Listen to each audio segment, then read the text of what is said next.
Good afternoon, ladies and gentlemen. Welcome to the headquarters of the New Patriotic Party.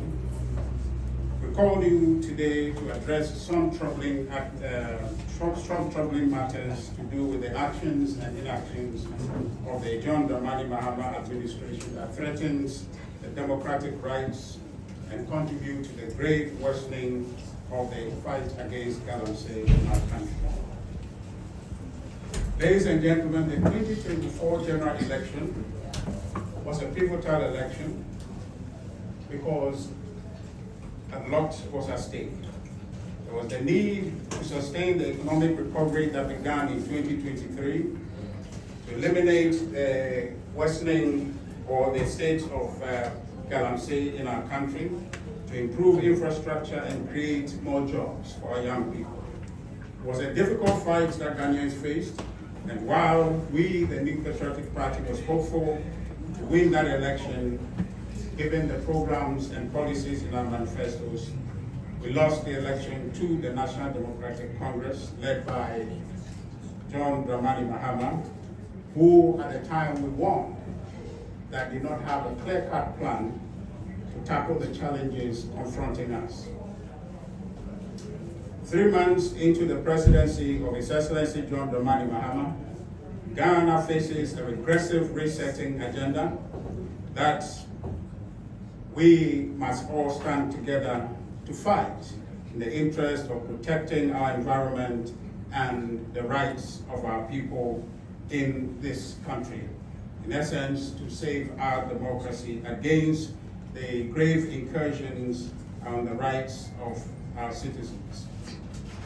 Ladies and gentlemen, what we have observed so far from the NDC government is a regression in civil rights and human rights of citizens, and the efforts to fight illegal mining worsening as the NDC members, emboldened by the subtle promises of the campaign, as the NDC campaign, emboldened and are now going out and raping our forest cover with impunity.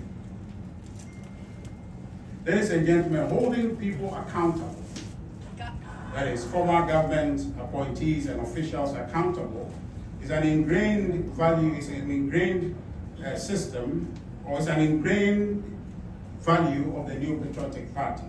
We believe in holding public servants or people who have been appointed to take public office accountable. That commitment led us to the establishment of the Special Prosecutor's Office and increased funding for the Auditor General whilst we're in office to increase their efficiency and effectiveness. In other words, we believe in accountability. Therefore, we are not averse to the fight or genuine efforts aimed at holding people accountable, and including members of our government accountable for their service. However, we are concerned about the evident violation of citizens' democratic rights and the clear strategy of the John Dramani Mahama administration to try individuals accused of potential acts of corruption in the media rather than in the courtrooms. This is not prosecution, it is persecution. Ladies and gentlemen, the government is not interested. The John Dramani Mahama government is not interested in prosecuting corruption, but one of its landmark decisions since coming into office was by the Attorney General issuing nolle prosequi to clear all NDC members standing trial. And I'm sure all of you are aware of this. They cleared every single member of the John Dramani Mahama former administration, cleared them of all wrongdoings, and they walked free. This is no evidence. This shows clearly that the government is not committed to fighting corruption. That was the first action they have taken, and this was designed and actually directed by the president himself with a clear plan to clear the path for them to target the New Patriotic Party, their political opponents. Article 19 of the 1992 Constitution guarantees the right to fair trial, including the presumption of innocence until proven guilty by a court of competent jurisdiction. The Attorney General and Minister for Justice, Dr. Dominic Ayine, an accomplished lawyer, is aware of this provision but have chosen to disregard it and instead engage in a media trial presenting untested evidence to create an impression of guilt in the minds of the public about people he and his government accused of having engaged in acts of corruption. This is an irregular act. This is not how the fight against corruption has been carried on as far as this Fourth Republic is concerned. Many of you are aware that the Adu Boahen administration prosecuted some of the NDC people and jailed them. But those actions leading to their prosecution and holding them accountable was not a media activity. Some of those prosecutions, people criticize us and as though that we're not doing anything. It was only because those actions that needed to be taken to hold people accountable was taking place in a courtroom rather than in the media. And we expect this government to do so, and we're willing to support them in every way possible to undertake the prosecution of corruption according to law in the courtrooms, not in the media. But what we have seen so far from them is a deliberate act of inciting the public and trying to incite public sentiment against the New Patriotic Party by creating these media events to talk about people's guilt, to talk about evidence, rather than taking those evidence to court.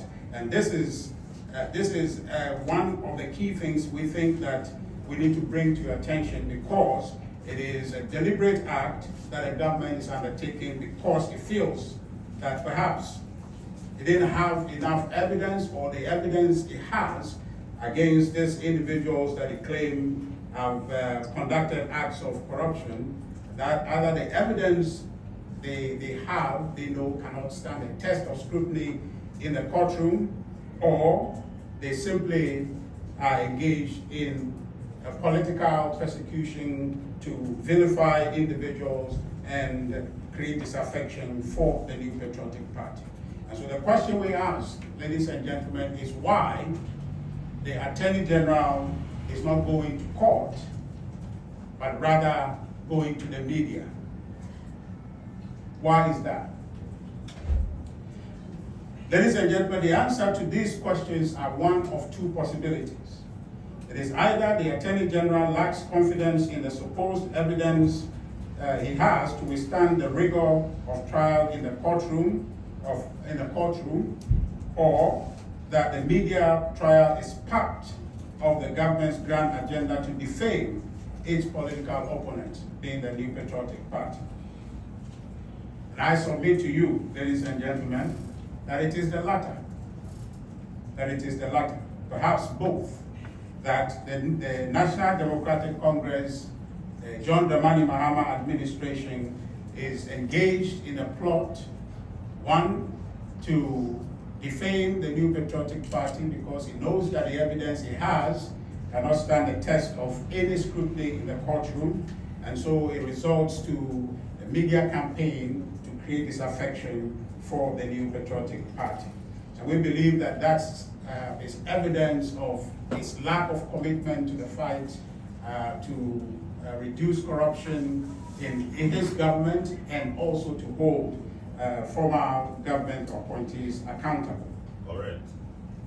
As I indicated earlier, the government is not interested in combating corruption, but in persecuting and sowing seeds of disaffection against the New Patriotic Party. This is why the government has positioned persons like Richard Japa and others in key positions within the national security apparatus to use all means necessary to intimidate, to harass, and humiliate Ghanaians with impunity.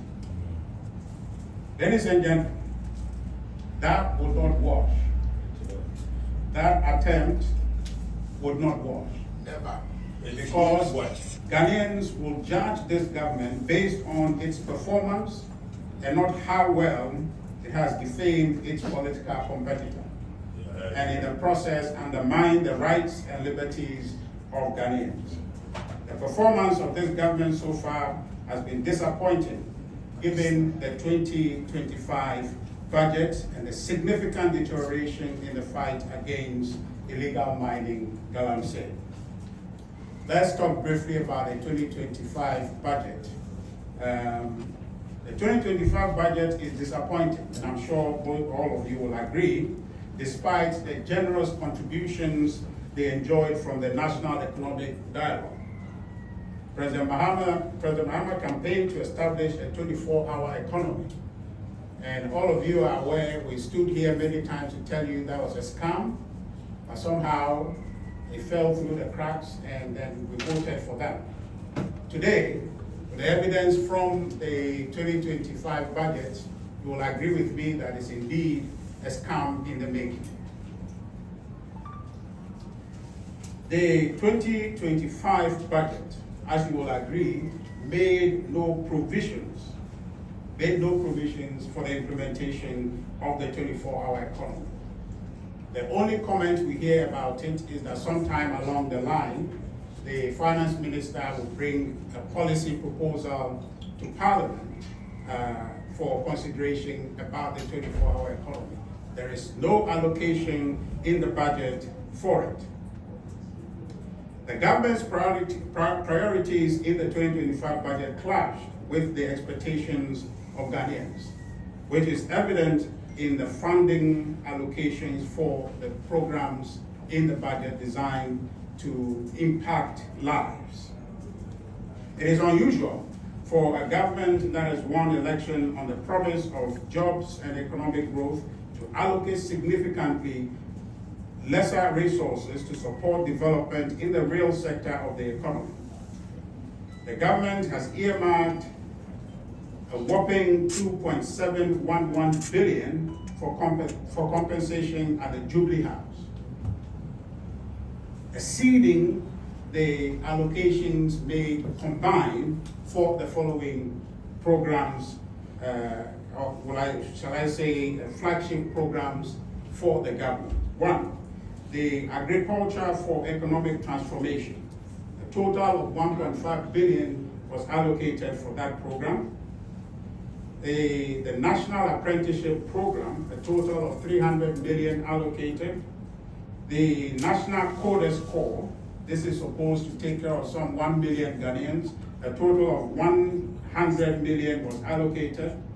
You've heard about the Jumera program. A total of 100 million is what they allocated. And a few women amongst us this afternoon.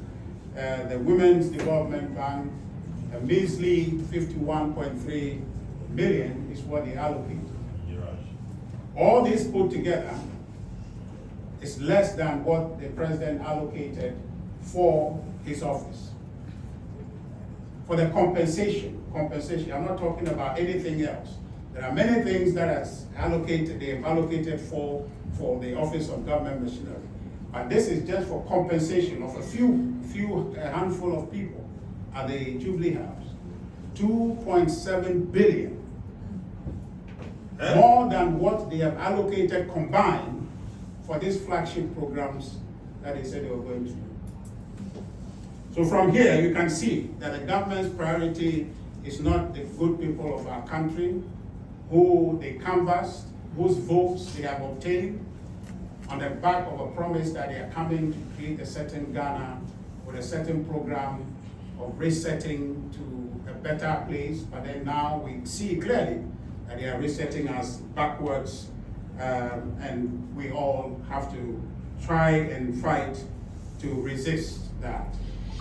It is not done yet. I have seen some efforts across the society, women especially, who are intent on fighting back to see that these promises, especially the promise on the Women's Development Bank, is realized. But I can tell you that with this allocation, there's very little that you can hope for.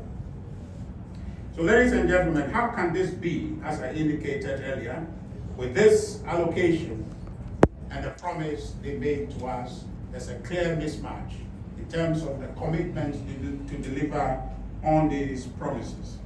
The budgeted amount for compensating a small group of people, as I indicated, who are working around the president, is higher than the allocation made to impact the lives of millions of young people and Ghanaians at large. Many have criticized this misplaced priority in the 2025 budget. The Chief Executive of Agri-Impact, Mr. Daniel Fahine Akwe, a significant stakeholder whose view from his criticism suggests to me that he was not consulted, his views were not sought, even though the government is going on a spree, creating the impression that they are a very consulting government. But a stakeholder such as this has not been consulted. And he has come out to criticize the allocation for the agricultural sector as insufficient. Others, including the AGI, have also criticized this budget.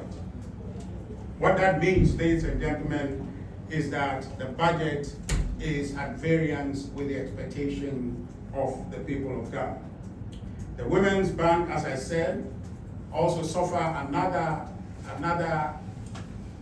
fate where the entire allocation for it is less than what has been allocated to the Lone Ranger Office, the Office of Government Communication, that sees a whopping 78 million Ghana cedis compared to the 51 million allocated for the creation of the Women's Bank to affect the lives of millions of women in our country. One potentially positive aspect of the 2025 budget, I must say, is the elimination or the removal of the 10% betting tax and the e-levy. By the way, something that we had scheduled to repeal if we had won the election. So if we take that out, the balance of the 2025 budget has very little to offer in terms of the expectations of our people.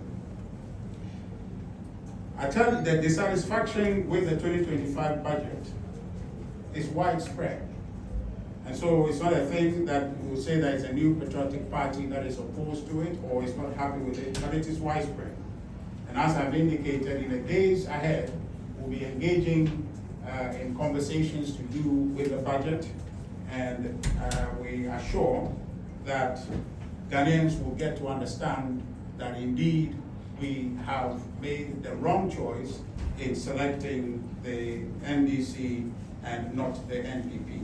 But for now, let me turn my attention briefly to the fight against corruption. Galamsey. The fight against Galamsey has significantly deteriorated. Just before the election, you heard calls in civil society, championed also by the National Democratic Congress.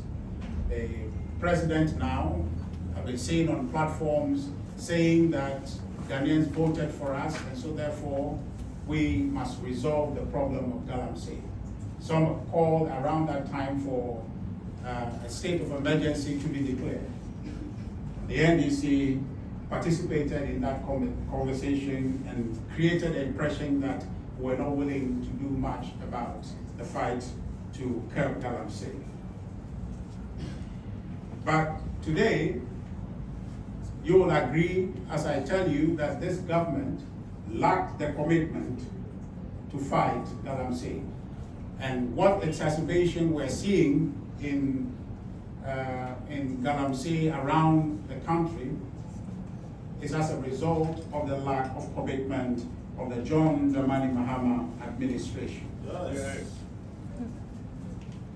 Today, our forests are populated with recruited militants from Ivory Coast and other regions to protect galamseyers who, according to media reports, are NDC members. Yes. Currently, mining has devastated 44 out of the 288 forest reserves in our country. At this rate, we risk losing all our forest cover to galamsey. A situation, when you ponder, should cause a shiver in your spine, because you have seen recently operatives and party members of the NDC actively preventing task force or security forces detailed to fight corruption and protect our forest cover.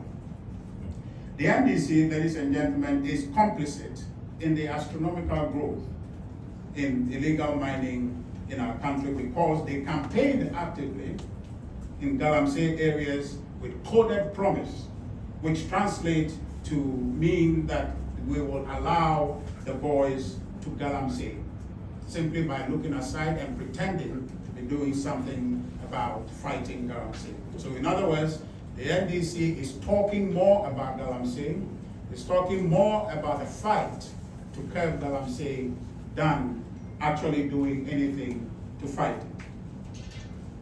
With the NDC government in power now, these members and supporters whose votes they canvassed, and as events have turned out that they have obtained, have come back to take their pound of flesh. That's why you see the devastation around. That's why you have seen a renewed vigor amongst the galamseyers out there with militants to protect them, complementary to the fight, but then they are presenting them as their key proposition to fight galamsey. And the individuals you see do not exude that confidence or have the stature or the readiness to be able to combat or engage any galamseyer or galamseyers who are wielding guns and machetes with the people we saw in the video who they have trained to be the blue water guards. And as I indicated recently, this blue water guard situation is not new. We have the river wardens trained and deployed somewhere in 2022, 2023. And so it's not a new thing they are doing. It is not the panacea to resolving the galamsey situation. It's complementary, and the NDC is merely just talking about it. The real work they must do today is to be able to get security people to go out there and tell their party people to stand down. And all the people they have promised that they will allow to galamsey to stand down, so that our rivers and our forests can be saved from the ravages of their acts. As we speak, ladies and gentlemen, the Ofin Shelter Belt Forest Reserve is infested with galamseyers who recently attacked and injured Forestry Commission Rapid Response Team members. In the Brim North District, several forests have been overtaken, namely the Chenchemsu and the Jari Forest in Ikwasi. This was just days ago, about 2 days ago.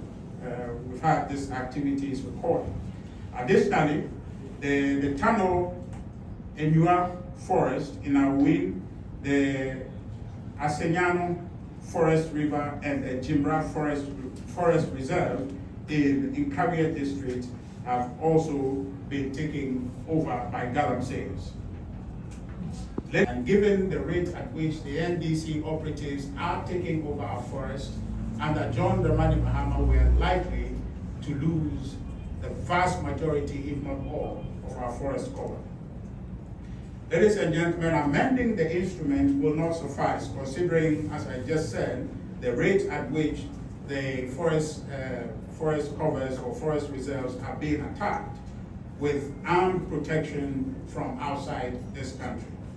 A complete repeal of the law is necessary and is what we must demand to ensure a total ban on mining in our forests. We recall the state of the Galamsey fight under President John Dramani Mahama before he exited office in 2017. He was a total giver. His Minister for Lands and Natural Resources gave up on the fight. This time is very early on. It seems to me as if he just is continuing from where he left off. It appears today in our country that the fight against Galamsey has been given up on. The president is not focused on fighting Galamsey. What we experienced in 2016, or before the president left office, is coming back, as we all can tell. Members of the NDC, the sequence of our choice on December 7th is facing us. Already, I get a lot of calls from young people who have been retrenched from employments they have attained legally and legitimately. Just yesterday, an announcement was made as though it was a pride point to say that some 100 people have been let go from the Ghana Post. This is what we voted for. But I know that this is not what Ghanaians were expecting when they made this choice. We want them. As it stands, we must fight at least one to ensure that our rights, at barest minimum, our democratic rights, are not completely taken away from us.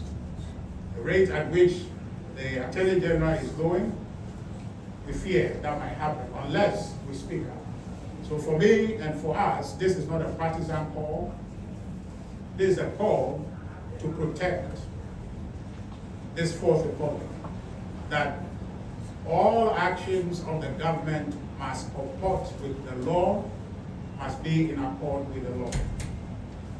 And also the fight to protect and save our environment must be spirited, and the government must commit itself to ensuring that we preserve our environment. As citizens, we cannot sit and feel helpless.